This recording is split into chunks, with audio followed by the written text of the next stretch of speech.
Today we're going to talk about my wife's favorite flower, the hydrangea. Not just any hydrangea, but all types of hydrangeas. This particular one here is a hydrangea macrophylla.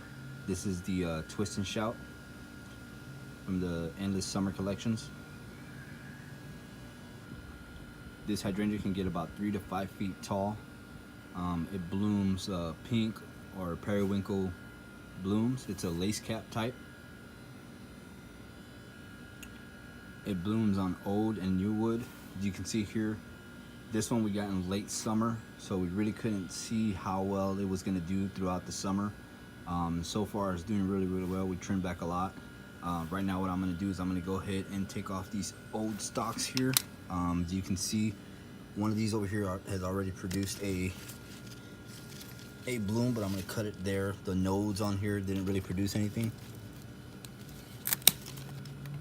This one right here has 2 there, and cut right about there. And then that one there has some blooms as well.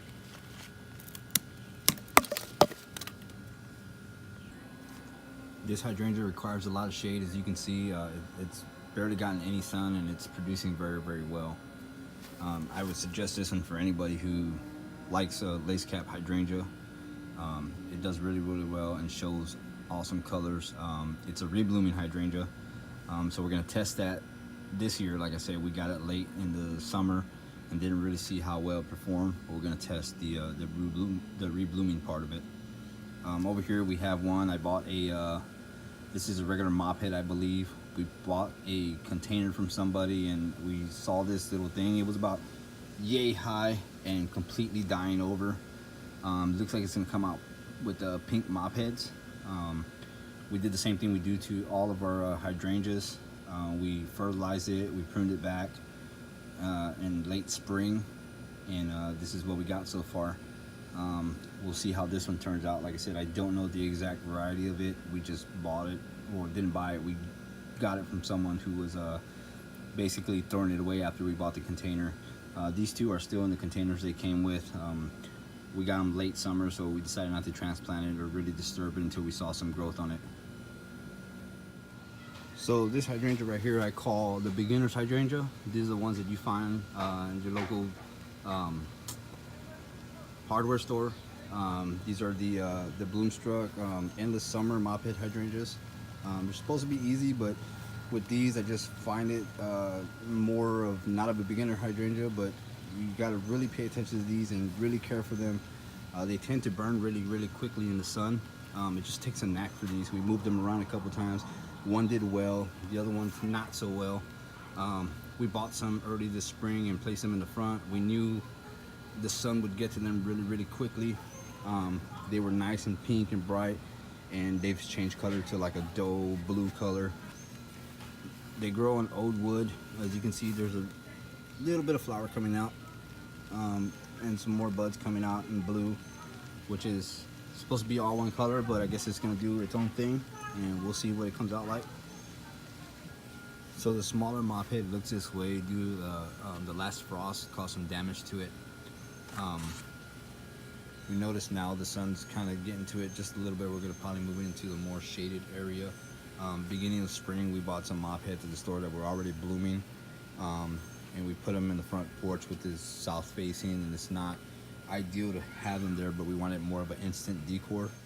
So these are the ones we had in the front porch, and I'll let my wife explain a little bit more about these. Okay guys, I wish I had pictures of these. They were a really bright, pretty blue, sort of pink mixture with purple.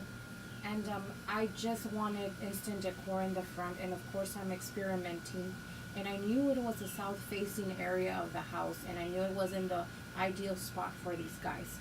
But as I wanted something really pretty in the front, I knew that as spring was coming, getting warmer, I would have to move them out of that area. So what I did, I had some chairs, some rocking chairs that were giving some dapple light coming through them. And that area only gets about 3 hours of sun. But even though it was only 3 hours of sun, as it started getting warmer in spring, in the beginning of spring, I started noticing the change of color. And this is what started happening to them. There is some other ones coming out. Right there, my husband will show y'all. They will be reblooming. So now what I want to see is if I cut them, are they actually going to produce more in that color when I bought them from the store. Okay, this is another mop head, and she is all in red. I never put this one up in the front. I've had her the whole time here in the back in our patio, which it's mostly shade. You do get some very bright light, and in the beginning it was also doing really well, but I just didn't expect any crunching to come to happen with this one. It is getting a lot of more new blooms, so I'm very happy about that. But now I know for a fact that they have to go completely in deep shade here in zone 8A. This is the second year with these hydrangeas. This is a hydrangea paniculata, the Pinky-Winkies. They can grow 6 to 8 feet tall. We had these on the front porch. They can do shade to sun, or part shade to sun. We've kept them out here in the sun. If they've done really, really well. We pruned them back in early spring, and this is how much growth we got out of them. They were kind of small. You can see now they're starting to form a little bit of blooms here. So we're really looking forward to them blooming this year. They form a nice, about 16-inch bloom. So they start out white, and with the cooler months start to turn pink all the way to red and provide a really good fall interest. So this particular hydrangea, the Pinky-Winky, grows on new wood and old wood. As you can see, there's a lot of growth coming out basically from everywhere.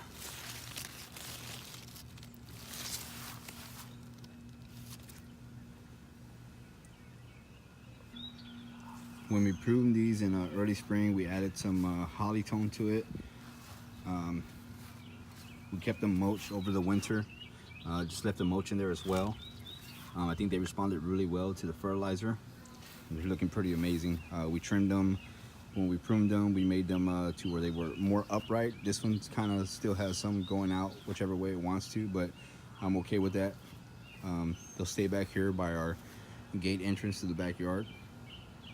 We'll keep an update as far as how the blooms look, and I'll pop up a picture of how they're supposed to look. So here's another hydrangea we have. It's a hydrangea paniculata, vanilla strawberry type.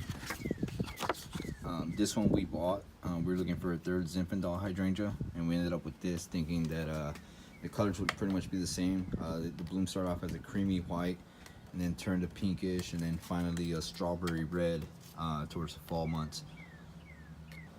This one's hard in zones 3 to 8. It requires full sun to part sun. We're going to go ahead and put this in a container soon so you keep it condensed to a smaller size. It can get up to 5 to 7 feet. As my wife was doing research for this one, she spoke to a couple people. Some of the people say that it gives off a scent. We don't know. We'll find out once it starts to bloom and let y'all know if it does indeed have a good scent to it. So here we have a hydrangea arborescent, also known as an Annabelle hydrangea. Before I get into this one, we bought this one from a garden section of a local store. It wasn't doing too good. We decided to plant it down in the ground here since we have a kind of a sandy clay soil, so you can get a lot of moisture running through it.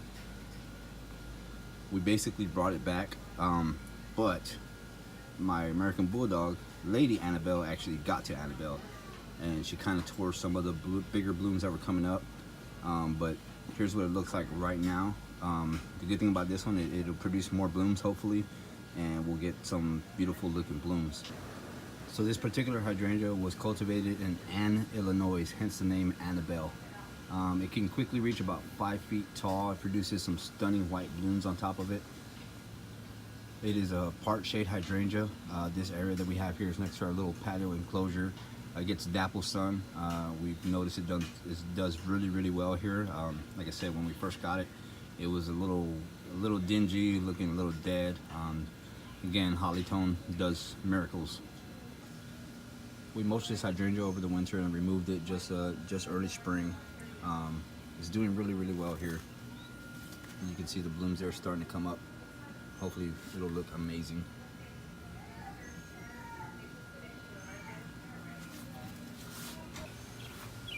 So before the dog got to it, it had some huge blooms and it was very bushy. Due to the weight of it, we're gonna go ahead and put a fence around the area to keep it from going outside of this area and really getting kind of crazy. We plan to dig this one out and take it with us when we move. So we want to kind of keep it condensed to a good spot here in the corner. So if you're familiar with the limelight hydrangea, here's a smaller version of it called the little limes. It grows about 3 to 5 feet tall, produces some lime green blooms in the summer, and then in the fall it turns pinkish, reddish, provides a great fall interest back here. This particular area that they're planted in gets about 5 to 6 hours of sun. They're more of a part shade hydrangea. They say you can grow in the sun, but like I said, with all plants and where you live, it's really up to you on where you think they'll produce better and where they'll survive a little bit better. We found that this particular area is better. It's a part shade, only gets about 5 to 6 hours of sun. They're doing really, really well. These were very small. We pruned them back as well in early spring, and again, we gave them holly tone, and they've done outstanding. I put some wire down there to keep them going upright, only because in this area I want them to stay kind of up. I've got some other plants in here. I got some veronica back there and some heuchera over here. I believe that is a caramel heuchera that we got. There's a maple tree I planted earlier, doing outstanding. Again, all of our hydrangeas, this is year 2 for them. They're doing really, really great. Like I said, it all depends on how you feel they will do better, moving them around. Don't be afraid to pull them out and move them, see how they do in other spots. We fertilize them all with espoma hollytone, and they've reacted very, very well to it. We water every 1 to 3 days. A lot of the tips we get on growing the hydrangeas and seeing how they do are through informative information from other people. My wife has contacted numerous people, YouTube, over the internet, on what hydrangeas they have and how they perform in certain areas, and we just figured out on our own and through other people. Like I said, it's all dependent on the area you live. We are in North Carolina. The sun kind of does get pretty rough here in the summer, and so moving your plants around, like I said, it helps to determine what's best for them and what's not best for them. But we're not experts in this. If you have any information, have any questions, please let us know. And right here we have some Zinfandel hydrangeas. We have an awesome project coming up for that one, and we'll post it soon.